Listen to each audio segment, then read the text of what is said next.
From a massive cruise ship hitting a rock in shallow water and tipping over for the world to see, to a fire on board a ship off the coast of New Jersey that forced hundreds of passengers to jump overboard, here are 5 of the most expensive cruise ship disasters in history.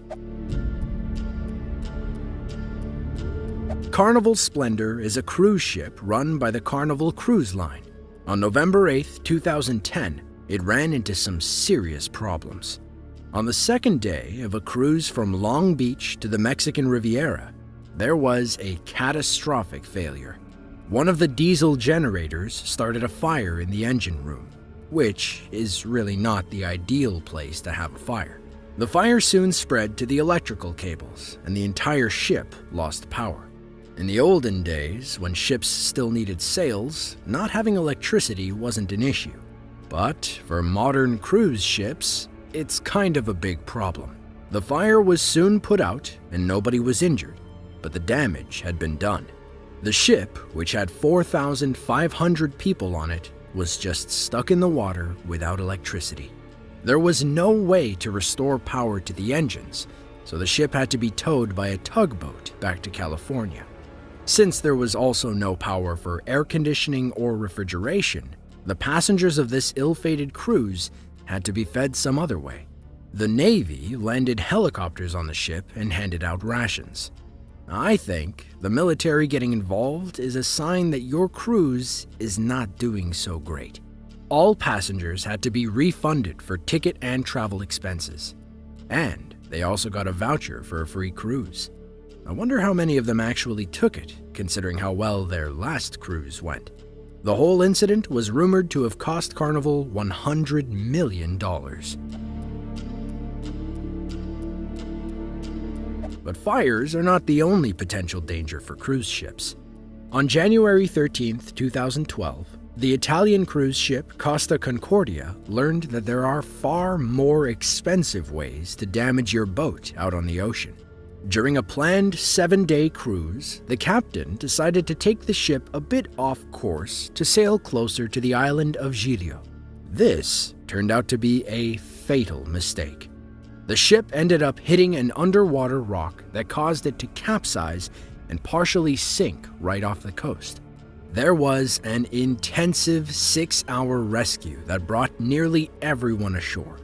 But 33 people did end up dying in this tragic incident.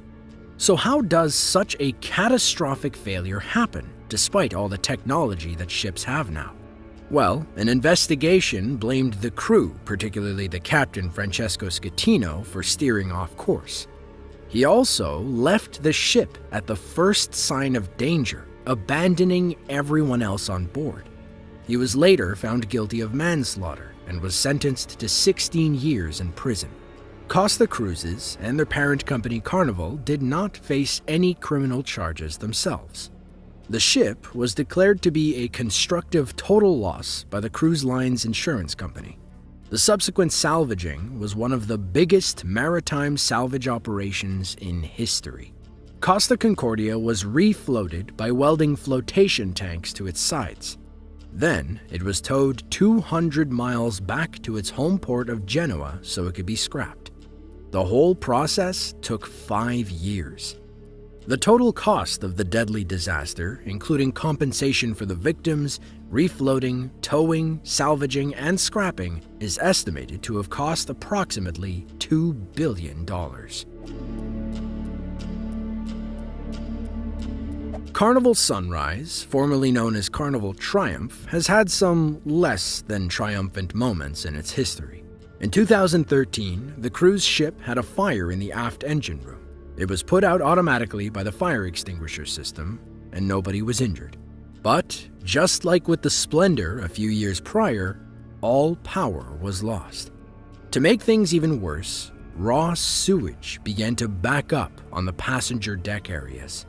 Not only did this smell incredibly bad, but it was a pretty big health hazard. It also caused the media to name this whole event the Poop Cruise. It's things like this that make you question the saying, "no such thing as bad press." Tugboats were originally going to tow the ship to the Mexican port of Progreso, but ocean currents carried Carnival Sunrise so far north that she ended up docking in Alabama instead.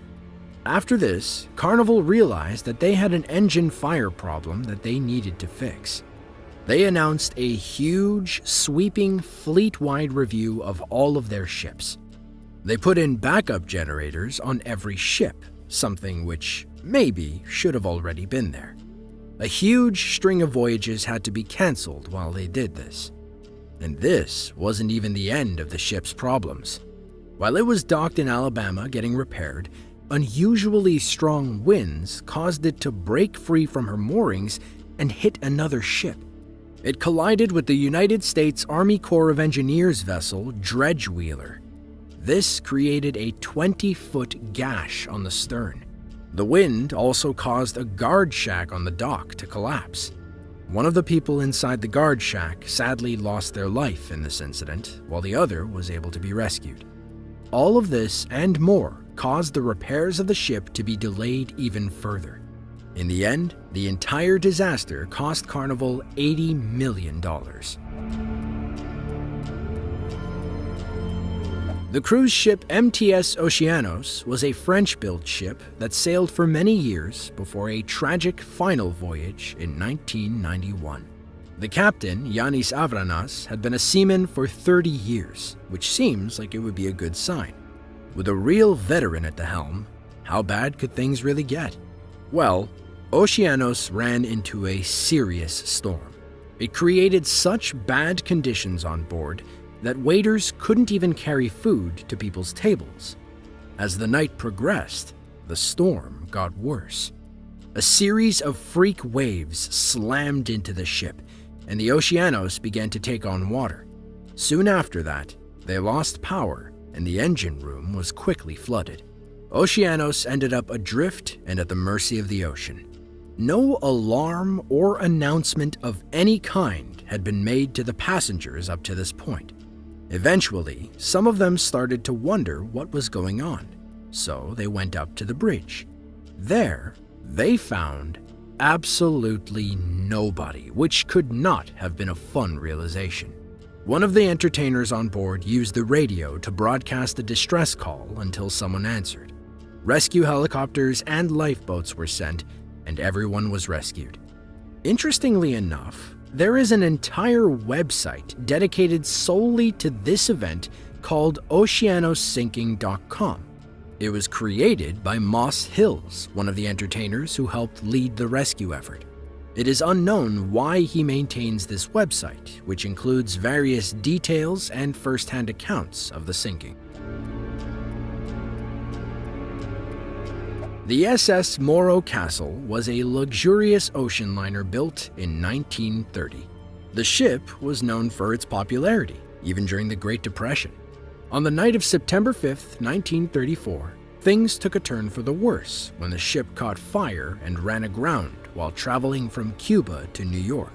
137 passengers and crew members died in this tragedy. The day before the disaster, the captain suddenly and unexpectedly died for unrelated reasons. It seems as though the ship was cursed from this point on. Around 2:50 a.m., a fire was detected in the storage locker. The fire quickly spread and engulfed the entire ship. For whatever reason, rescue from the Coast Guard was slow to arrive. Passengers and crew members soon found themselves in a situation where the deck was almost too hot to stand on, and the smoke made breathing difficult. They either had to brave those conditions or jump overboard.